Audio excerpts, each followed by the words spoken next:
Hey loves, welcome back to Revenge Diary. My story starts in a hospital room that still smelled like antiseptic and wonder. My name's Riley Cole, 32 years old, a brand new mom. And a few hours after bringing my tiny daughter into the world when I should have been floating somewhere between exhausted bliss and absolute my phone lit up with the kind of message you only expect from a scammer. Only this one came from my own brother. Send $6,000 tonight. I'm not joking, Riley. If I don't sort this by midnight, bad things happen. I remember staring at that text in my hospital bed, the glow of the screen washing across my newborn's face as she slept on my chest. That's when it hit me. This wasn't just another unreveled moment. This was something darker. I pressed play on the voicemail that followed. His voice came through low, rushed, with that desperate whine I'd grown up hearing whenever he wanted something.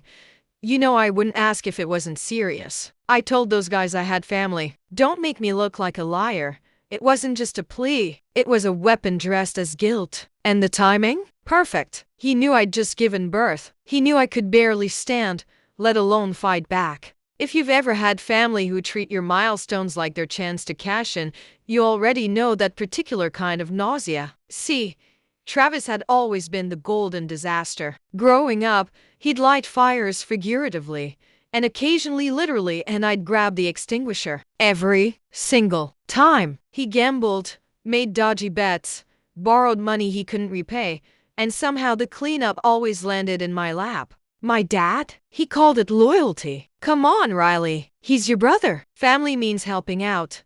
Translation: drain your savings, lose your peace, smile while you're doing it. The loans, the late-night calls, the urgent this one-time promises, they stacked up like dead bricks until I couldn't see daylight. But that night, inside that dim hospital room, something in me cracked clean down the middle. Maybe it was the exhaustion. Maybe the quiet breaths of the tiny human on my chest reminded me what real responsibility looked like. I typed one word into the text box. No.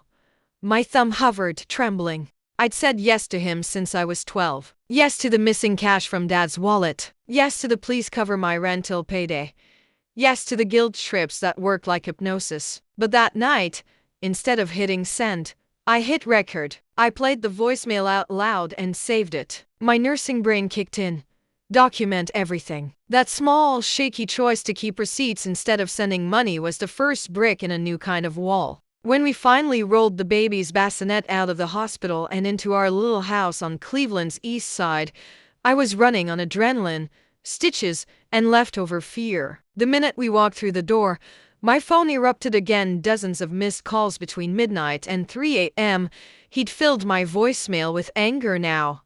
You think because you've got a baby you're better than us? I told these people I had family. If something happens, that's on you. Lovely, right? Nothing like a sprinkle of emotional blackmail to accompany your postpartum hormones. I forwarded that message to my email, because even sleep-deprived, some part of me knew, if I didn't start protecting myself now, I'd never get the chance again. I needed perspective, someone who wasn't family. So I dropped a message in the group chat from my prenatal class, mostly mums trading feeding tips and photos of babies and matching onesies. I typed, would you call it abuse if a family member keeps demanding money and making threats? Within minutes, replies flooded in. Yes, that's financial abuse. Girl, that's emotional coercion. Then a private text came through from Helen, one of the women from class. A single mom, whip smart, works an hour. Call me, she wrote. You're not crazy. When I rang, she didn't waste time with pity. Riley, she said, if one of your patients told you their partner did this, what would you call it? I stared at my sleeping baby and whispered, abuse. She shot back. Then why don't you deserve the same compassion you'd give them? That question hit like a defibrillator. 2 days later, I was sitting in the cramped office of Victoria Hayes, a nonprofit attorney who specialized in this economic and emotional abuse. Her walls sagged with case binders, white noise machine humming, coffee stains on every document, proof this woman lived in the trenches. She listened while I laid it all out. The money, the manipulation, the guilt. I slid my phone across her desk like a confession. She listened to every message without flinching. Finally, she looked up. This is coercive control, Riley. He's using fear, family pressure, and guilt to access your finances. That's not brotherly love. That's exploitation. 3 things, she said. Protection order. Document the entire financial trail. Cut direct contact. No more texts. No more maybe later. Everything went through her office or no one at all. Of course, my dad didn't see it that way. When I told him I'd spoken to a lawyer, he exploded. You trying to throw your brother in jail? I said, calm as I could. I'm trying to keep my daughter safe. He laughed bitterly. You've always thought you were better. He's not good with money. You help where he's weak. That's family. That night, for the first time, his voice didn't sound like authority. It sounded like history-old poison running thin. I guess the judge can decide what family means now, I said and hung up. I sent that recording straight to Victoria. The morning of the hearing arrived gray and cold. Cleveland's skyline looked like someone had scrubbed out all the color. I walked into that courthouse clutching a folder thicker than my wedding album screenshots, statements, timelines. My husband squeezed my hand but said nothing. Across the aisle sat Travis' crumpled shirt, that same nervous leg bounce. And behind him, Dad, glaring daggers that screamed traitor. The judge, a middle-aged woman who looked like she'd seen every flavor of denial a courtroom could serve, listened patiently as Victoria laid it out. Then she pressed play on the audio. My brother's voice, sharp, petty, threatening, filled the speakers. If I don't pay tonight, things could get ugly. You don't want that. You could hear nurses outside the room, even traffic through the window, but inside, pine drop silence. Mercole, the judge asked, do you deny these are your words? He laughed weakly. Come on, it's just family stuff. I didn't mean anything by it. When it was my turn, I stood, knees shaking. Why did you stop helping? Victoria asked. Because I was holding my newborn when he threatened me, I said, voice wobbling but clear. Because I realized my daughter can't learn that love means fear and death. You could see the judge's jaw tighten. My brother's lawyer tried to spin it. Isn't that just normal family pressure? I turned toward the bench. If this came from a husband to a wife, would we still call it normal? And that silence? That was the sound of a switch flipping. After closing statements, the judge leaned forward. I've reviewed the evidence, she said. This isn't family affection gone sideways. It's calculated financial and emotional abuse.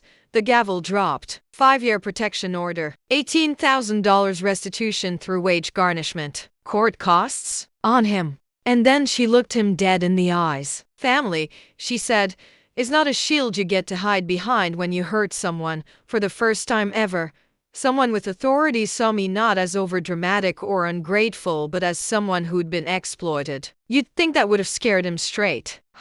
2 weeks later, his mugshot was on the county website. Violation of protective order. Doorbell cam showed him pacing on my porch, jiggling the knob while my husband hid in the hallway holding our baby. Police caught him a few blocks away, still yelling into his phone about snitches. His job fired him. The garnishment hit what little unemployment he got. The landlord booted him from the unit. Just like that, the golden boy of family legend became a man with a record and a mess entirely of his own making. Dad called, furious. He's homeless because of you, I said quietly. No, Dad. He's homeless because I stopped fixing his mess. And for the first time, Dad didn't have a comeback. Second hearing came fast. Protection order violations move quick here. I sat at the back this time. Baby with a sitter. My brother looked smaller, less swagger, more shadow. The judge didn't bother hiding her irritation. You were given a lawful boundary, she said. You chose to step over it.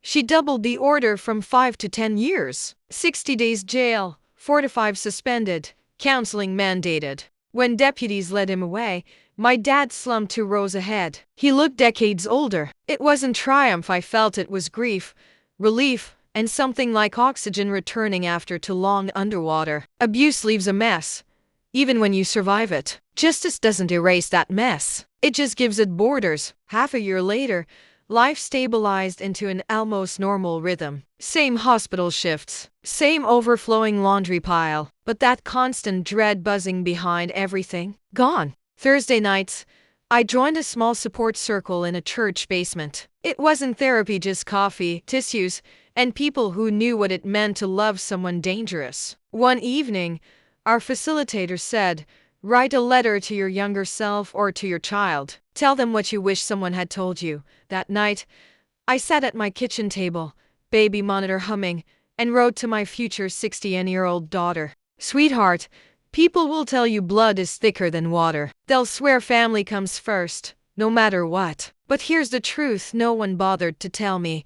Real family doesn't make you trade your peace for their chaos. Real family doesn't call abuse loyalty.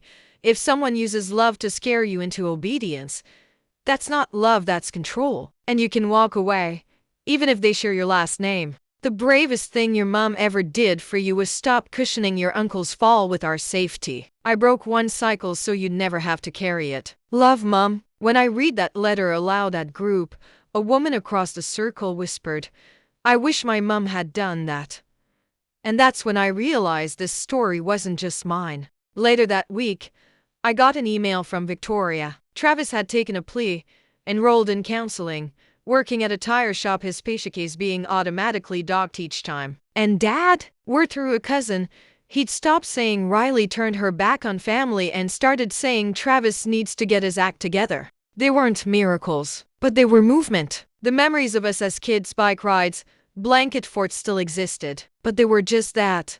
Memories, not excuses. People keep asking if getting that court order felt like revenge. Honestly, the real revenge was peace. It was financial stability. A house where my daughter can giggle without me checking the doors twice. A life where family means safety, not dread. For years I thought keeping quiet kept the peace. Turns out, silence just tells abusers they're right. Speaking up didn't ruin my family, it forced it to become truthful. So, if you've ever had to shatter your own heart just to save yourself, if you've ever drawn a line in the sand and been told you're cruel for it, believe me, I see you. The hardest boundaries often protect the softest parts of us. My brother called it loyalty. My dad called it betrayal. But the judge, and finally, I called it freedom. Family isn't who shares your blood. It's who respects your no. If this story hits something deep inside you, don't keep it to yourself. Share it with someone who might need a nudge to pick up the phone, document the threat,